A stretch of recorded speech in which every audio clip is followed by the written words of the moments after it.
तो भाइयों और बहनों, 14 जनवरी को जो फैसला आना था हाई कोर्ट से संत रामपाल जी की जमानत को लेकर, अब वो फैसला कोर्ट ने टाल दिया है और तारीख रख दी है 4 अगस्त।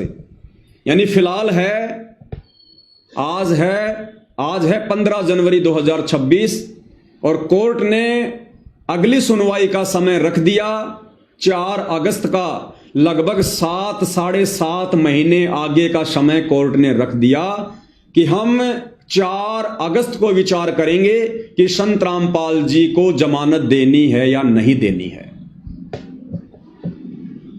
और भाइयों और बहनों, जैसे इन लोगों को इस बात का पता चला कल शाम को दोपहर को कि कोर्ट ने समय आगे बढ़ा दिया 4 अगस्त का, और दूसरी तरफ ये सतलोक आश्रम वाले रोहतक के लाडोत में संत रामपाल जी के मान सम्मान में जो कार्यक्रम आयोजित करवाने वाले थे 18 जनवरी को, इन्होंने तुरंत उस कार्यक्रम को बैन कर दिया, बंद कर दिया और संगत में एक मैसेज डलवा दिया कि 18 जनवरी को रोहतक के लाडोत में संत रामपाल जी के मान सम्मान में जो कार्यक्रम होने जा रहा था, संत रामपाल जी के आदेश से उसको स्थगित कर दिया गया है। और रीजन क्या बताया कि सतलोक आश्रम में 27, 28, 29 जनवरी 2026 को 3 दिन का भंडारा है, उसके बाद में देखेंगे आगे। ऐसा कुछ भी नहीं है भाइयों और बहनों, ना संत रामपाल जी का पहले कोई आदेश था, ना संत रामपाल जी का कल कोई आदेश आया। ये सारा का सारा मनमाना खेल इन सतलोक आश्रम वालों का है। क्योंकि भाइयों और बहनों, जिस कार्य के लिए संत रामपाल जी की जमानत के लिए उनको मानुष मानकर ये लोग सारे मान सम्मान के कार्यक्रम आयोजित करवा रहे थे, जब कल इन्होंने देखा कि भैया हाई कोर्ट ने तो 7 महीने आगे का समय रख दिया, फिर क्या फायदा करोड़ों रुपया बर्बाद करने का। तो आनन फानन में इन्होंने संत रामपाल जी का नाम लेकर और 18 जनवरी 2026 को लाडोत रोहतक में जो कार्यक्रम होने जा रहा था उसको कैंसिल कर दिया। ये इनका मनमाना खेल, मनमाना आचरण और ये नादान संगत, जैसा इनको कह दिया जाता है सतलोक आश्रम के द्वारा वैसा ही मान लेती है। तो भाइयों और बहनों, ये सारा का सारा जो ये प्रपंच है, जो खेल है, ये भक्तों की नादानी के चलते हो रहा है, केवल नादानी के चलते। अब भाइयों और बहनों, असल में कारण क्या है वो आप और हम साध संगति से जुड़े भाई बहनों को पता है। क्योंकि जो अपने सतगुरु को जानेगा वो फिर सतगुरु के विचारों को भी जान जाएगा, सतगुरु की मनसा को भी जान जाएगा। सतगुरु फिर अपना आशीर्वाद देता है, उन आत्माओं को सत प्रेरणा करता है। अब भाइयों और बहनों, जानबूझकर ये परम शक्ति सतगुरु रामपाल जी अपनी जमानत नहीं करवा रहे हैं। अन्यथा कौन सी बड़ी बात है भाइयों और बहनों, राम रहीम जिनके ऊपर मर्डर का मुकदमा साबित हो चुका है, सजा हो चुकी है, वो बंदा हर दूसरे तीसरे महीने 40-40 दिन की पैरोल पर आ जाता है, 40-40 दिन की पैरोल पर। तो संत रामपाल जी ने तो ऐसा कुछ किया भी नहीं। राम रहीम को पकड़ने के लिए तो तकरीबन 40 लोगों की मौत हुई थी, 40 लोगों की। और संत रामपाल जी के आश्रम के बाहर संत रामपाल जी के नालायक बेटा बेटी भाई बंधु रिश्तेदारों की नालायकी के कारण केवल 6 भक्तों की मौत हुई थी। और फिर भी संत रामपाल जी को पिछले 11 वर्षों से जमानत नहीं मिल रही। ऐसा नहीं है, संत रामपाल जी जमानत ले नहीं रहे। क्या करेंगे बाहर आकर, क्या करेंगे बाहर आकर, किन मूर्खों के बीच में आएंगे। जितना मूर्ख संत रामपाल जी अपने परिवार को, अपनी संगत को छोड़कर गए थे बरवाला कांड के समय हिसार जेल में, उससे भी कहीं ज्यादा मूर्खता ये संगत वर्तमान में दिखा रही है, उनका परिवार वर्तमान में दिखा रहा है। तो क्या करेंगे संत रामपाल जी जमानत पर बाहर आकर, जब भगत समाज में कोई सुधराव ही नहीं आया, किसी प्रकार का कोई सुधार ही नहीं देख रहे संत रामपाल जी भगत समाज में। पहले से कहीं ज्यादा नरक की तरफ जा रहा भगत समाज, बिगड़ता जा रहा है। तो क्या करेंगे संत रामपाल जी बाहर आकर मूर्खों के बीच में। अगर आ गए तो फिर से कोई नया कांड करवाकर, कोई धनाना कांड करवाकर फिर से तुम लोग उनको जेल की हवा खाने के लिए उनको भेज दोगे। क्योंकि परम संत है भैया, लीला तो आम व्यक्ति की करेगा, जबरदस्ती तो नहीं करेगा। काल के साथ एग्रीमेंट है, सृष्टि रचना में आप और हम सबको अच्छे से पता है। तो जानबूझकर संत रामपाल जी जमानत पर नहीं आ रहे। अन्यथा इस कबीर परमेश्वर सतगुरु रामपाल जी के हाथ में पूरी सृष्टि का रिमोट है। ये बातें आज हम चंद लोगों को पता है, 2028 के बाद पूरी दुनिया को पता चलेगा। दूसरी बात, अगर संत रामपाल जी जमानत पर बाहर आते हैं तो भाइयों और बहनों वो कुछ शर्तों के साथ में आएंगे। और सबसे पहली शर्त क्या है वो आप और हम पहले देख ही चुके हैं हाई कोर्ट के उस जजमेंट में। अगर संत रामपाल जी को जमानत मिलती है, पैरोल मिलती है, तो संत रामपाल जी किसी भी प्रकार का कोई भी धार्मिक कार्यक्रम आयोजित नहीं कर सकते। यानी संत रामपाल जी सत्संग नहीं कर सकते, अपने भक्तों को किसी भी सतलोक आश्रम में बुलाकर सत्संग नहीं कर सकते, प्रवचन नहीं सुना सकते। यह सबसे पहली शर्त है। 20-25 आदमियों से ज्यादा की भीड़ संत रामपाल जी कहीं भी इकट्ठा नहीं कर सकते, किसी भी कार्यक्रम में संत रामपाल जी नहीं जा सकते। ये नियम है, ये शर्तें हैं यदि वो जमानत पर बाहर आते हैं तो। अब मान लीजिए संत रामपाल जी जमानत पर बाहर आ जाते हैं, बाहर आने के बाद वो क्या करेंगे? किसी एक आश्रम में जाकर चुपचाप बैठ जाएंगे। नियम और शर्तों के अनुसार संगत को वो बुला नहीं सकते, भीड़ इकट्ठा वो कर नहीं सकते, प्रवचन वो कर नहीं सकते, सत्संग वो फरमा नहीं सकते।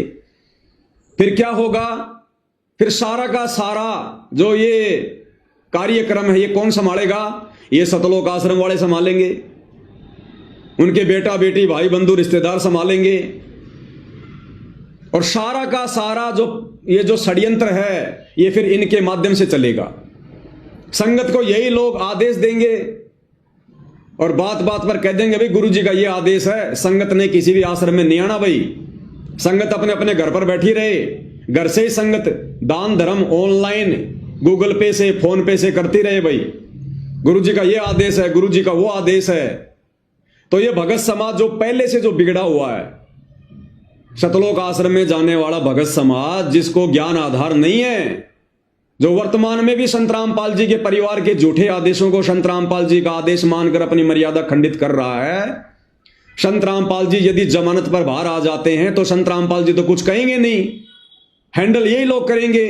फिर इनकी मनमानियां और ज्यादा बढ़ जाएंगी, संगत और ज्यादा काल के जाल में चली जाएगी कि भैया फिर तो सारा काम सही हो रहा है, फिर तो सब कुछ गुरु जी के आदेश से हो रहा है, फिर तो नामदान सेंटर भी गुरु जी के आदेश से खुले हुए हैं, आश्रम भी गुरु जी के आदेश से खुले हुए हैं, क्योंकि गुरु जी का परिवार ये कोऑर्डिनेटर हमारे को सारा सब कुछ दिशा निर्देश दे रहे हैं। तो संत रामपाल जी को इस बात का अच्छे से पता है कि ये संगत अपनी ऐसी तैसी करवा लेगी। इसलिए संत रामपाल जी वर्तमान में जज को प्रेरणा करके अपनी जमानत नहीं करवा रहे, क्योंकि संत रामपाल जी तो संगत को झटका देने के लिए, ज्ञान आधार से संगत की आंखें खोलने के लिए अंदर गए हैं। ये परीक्षा का समय चल रहा है, तो भैया संत रामपाल जी बिल्कुल भी बाहर नहीं आने वाले। कब तक? जब तक उनका परिवार, उनके बेटा बेटी भाई बंधु रिश्तेदार बरवाला कांड में किए गए अपने कुकर्मों की सार्वजनिक माफी संगत से नहीं मांग लेगा। और जब तक ये नादान संगत जो वर्तमान में ज्ञान को आधार ना बनाकर इन सतलोक आश्रमों में जाकर इनको पात्रों को ज्योति पाठ और दान का पैसा देकर और हर प्रकार से इनको आर्थिक और शारीरिक सहयोग देकर परमात्मा का दोषी बन रही है, अपनी मर्यादाएं खंडित करवा रही है, जब तक ये नादान संगत खून के आंसू ना रोले, यानी जब तक संगत को अपनी गलतियों का पश्चाताप ना हो जाए कि भाई हमने तो इन आश्रम वालों के पीछे लगकर बरवाला कांड के बाद केवल अपनी मर्यादा तोड़वाई है, गुरु को ही दुखी किया है, और क्या पता अब गुरु हमें माफ करे या ना करे, हमारा तो जन्म बर्बाद हो गया। तो जब तक भाई और बहनों ये सतलोक आश्रम वाले, संत रामपाल जी के परिवार वाले सार्वजनिक माफी नहीं मांगेंगे, और जब तक ये संगत में और समाज में सिद्ध नहीं हो जाता है कि बरवाला कांड का असल दोषी कौन था, बाबा रामपाल था या बाबा रामपाल का ये कलयुगी परिवार था, ये सतलोक आश्रम मैनेजमेंट हरियाणा था, जब तक ये सारी चीजें क्लियर नहीं हो जाती हैं तब तक संत रामपाल जी बाहर नहीं आने वाले। और यदि ये सतलोक आश्रम वाले काल प्रेरणा से ढीठता दिखाते हुए अगर इस प्रकार से माफी नहीं मांगते हैं, अपने कुकर्मों का दोष अपने ऊपर नहीं लेते हैं, अपनी गलतियां स्वीकार नहीं करते हैं, तो भाई और बहनों बैटरी कब तक चलेगी? मर्यादा सबकी खंडित है, बैटरी धीरे धीरे डिस्चार्ज हो रही है, और जब इनके पाप कर्म बढ़ेंगे तब इनकी दुर्गति का दौर शुरू होगा, दुर्गति का दौर। उस समय स्वतः ही देश और दुनिया के सामने जाहिर हो जाएगा कि हां, बरवाला कांड में सबसे बड़ा दोषी कौन था, किन लोगों के दोष की सजा, किन लोगों के कुकर्मों की सजा निर्दोष संत रामपाल जी पिछले 11 वर्षों से हिसार जेल में बैठकर भुगत रहे हैं। उस समय यह संगत भी खून के आंसू रोएगी, उस समय संगत भी समझदार हो जाएगी, लेकिन बनेगा कुछ नहीं। अरे समझदारी दिखानी है तो वर्तमान में दिखाओ, ये है समय समझदारी दिखाने का। जैसे हम सत्सेवक भाई बहन साथ संगति से जुड़कर ज्ञान को आधार बनाकर, गुरु की गैर हाजिरी में घर को शतलोक आश्रम बनाकर, गुरु को भगवान मानकर, और जिस प्रकार से मर्यादाओं में रहकर भक्ति कर रहे हैं और सत्य के लिए संघर्ष कर रहे हैं, यह है समय वर्तमान में गुरु को प्रसन्न करने का। और तुम लोग जितने भी कार्य कर रहे हो गुरु के परिवार के झूठे आदेशों की आड़ में, तुम केवल गुरु को दुखी करने वाले कार्य कर रहे हो। तो भाई और बहनों, संत रामपाल जी के परिवार ने यदि अपनी भलाई चाहिए तो संत रामपाल जी के परिवार ने सार्वजनिक माफी मांगनी पड़ेगी। देखो गुरुदेव भगवान ने हमें सत्संग में क्या बताया, कबीर सागर का सरलार्थ ग्रंथ जो संत रामपाल जी ने अपने कर कमल से लिखा है, उसमें संत रामपाल जी ने सदना कसाई की कथा बताई है। सदना कसाई की, सदना कसाई के हाथ काट दिए गए थे, बेचारा जगन्नाथ के मंदिर में जा रहा था अपने गुरु से मिलने के लिए, क्योंकि कबीर परमात्मा ने कह दिया था कि बात अगर तेरे समझ में आ जाए तो मैं जगन्नाथपुरी में रहता हूं, वहां जाना, दीक्षा ले लेना, भक्ति करना। तो जब सदना कसाई के दोनों हाथ काट दिए गए, बेचारा अपना इलाज करवा के जैसे तैसे कपड़ा वगैरह बांध के जा रहा था, रात्रि हो गई थी। रात्रि में एक गांव में रुक गया, एक नंबरदार था, नंबरदार गांव का सरपंच, उसके घर पर रुक गया और कहा भाई मेरे को रात काटनी है, सुबह मैं आगे निकल जाऊंगा। तो नंबरदार ने सदना कसाई को अपने घर में जगह दे दी, खाना खिलाया, सुला दिया। नंबरदार की जो पत्नी थी वो कुचरित्र की थी, बदचलन थी। रात्रि में उसकी नीयत खराब हो गई उस नंबरदार ने की, और सदना के पास में गई कुकर्म करने के लिए। सदना बेचारा पहले से दुखी था, आंखों में आंसू भरकर बोला, माई मुझे बख्श दे, मुझे दुखी ना कर, मैं सुबह चुपचाप यहां से निकल जाऊंगा। अब वो औरत अपनी बेइज्जती मान गई और उसने झूठा इल्जाम चिल्ला चिल्ला कर सदना के ऊपर लगा दिया कि ये मेरी इज्जत लूटना चाहता था, मेरी इज्जत लूटना चाहता था। गांव वालों ने सदना कसाई को गांव की चौपाल के बीच में खड़ा कर दिया, नंबरदार भी वहीं, और सब लोगों ने विचार किया कि भाई आजकल तो राह चलते व्यक्ति को रात्रि विश्राम के लिए जगह देने का भी समय नहीं रहा, क्या किया जाए इस आदमी के साथ में। तो सभी लोगों ने विचार विमर्श किया कि भैया जिसकी औरत को छेड़ा गया वो ही सजा देगा। तो नंबरदार ने कहा कि इसको जिंदा दीवार में चिना दो, मीनार में चिनवा दो। तो 4 दीवारी बनाई गई, सदना कसाई को बीच में खड़ा कर दिया गया और उस मीनार को जो है वो बंद किया जा रहा था ताकि ये दम घुट घुट के भूखा प्यासा अंदर ही अंदर ये मर जाए। उधर से सदना कसाई की आंखों में आंसू की धारा बह चली और सदना कसाई अपने गुरुदेव से मन ही मन में आत्मा से पुकार करने लगा कि हे परमात्मा, मैं हूं तो इतना निकम्मा और इतना नालायक, इतना नीच, ये सजा मेरे लिए बहुत थोड़ी है, लेकिन परमात्मा आज मैं तेरे नाम पर निकला हूं, आज मैं तेरे नाम पर निकला हूं। यदि आज तेरा भगत हार गया तो दुनिया में तेरा कोई नाम लेने वाला नहीं बचेगा, तेरी भक्ति नहीं करेगा कोई। जब उसने हृदय से रो रो के पुकार करी आत्मा से, तो वो मीनार वो बम की तरह फटी धमाके के साथ, उसके परखच्चे उड़ गए, सदना कसाई को चोट भी नहीं, और सदना कसाई के दोनों हाथ पूरे हो गए, दोनों हाथ। और जब वो मीनार फटी तो 2 ईंट उछलकर नंबरदार की जो पत्नी थी जिसने झूठा इल्जाम लगाया था उसके स्तनों के ऊपर जा गिरी, उसके स्तनों के ऊपर 2 ईंट जाकर गिरी और उसके दोनों जो थे स्तन वो कटकर नीचे गिर गए। वो दर्द से रोने लगी, चिल्लाने लगी। लोगों ने देखा भाई ये तो बड़ा जुल्म हो गया, भाई ये आदमी तो बिल्कुल सही था, गलती नंबरदार की पत्नी की है।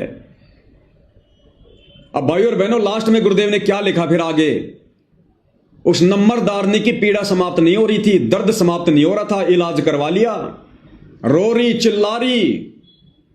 अंत में परमात्मा ने आकाशवाणी की कि हे नालायक, जब तक तू अपनी गलती सार्वजनिक तौर पर, तू जब तक अपनी गलती को स्वीकार नहीं करेगी, तूने जो गलती करी है, भगत पर जो इल्जाम लगाया है, जब तक तू सबके सामने सार्वजनिक तौर पर माफी नहीं मांगेगी, तेरी पीड़ा समाप्त नहीं होगी।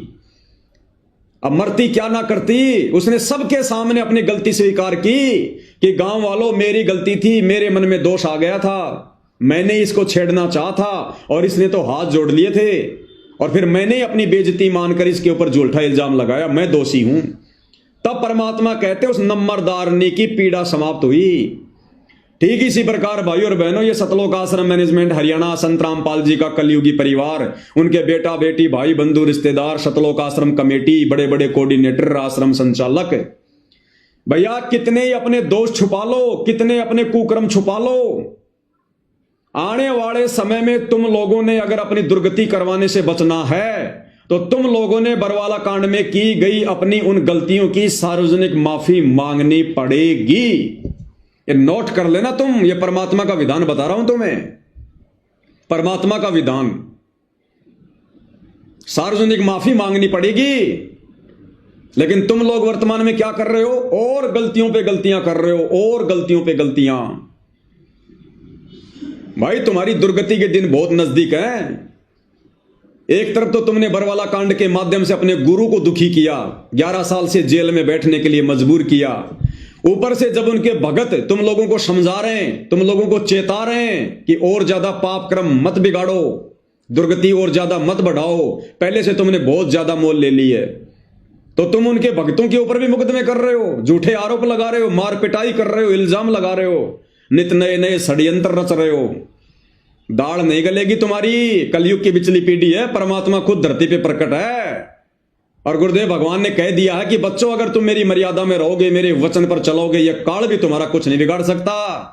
फिर ये काल के छोटे मोटे जीव, भला इनकी क्या औकात, इन सतलोक आश्रम वालों की, ये चाहे 50 मुकदमे क्यों ना कर दें। आज से पहले क्या बिगाड़ लिया और आगे क्या बिगाड़ लेंगे, यदि हम मर्यादा में रहेंगे, गुरु पर विश्वास यदि हम रखेंगे तो।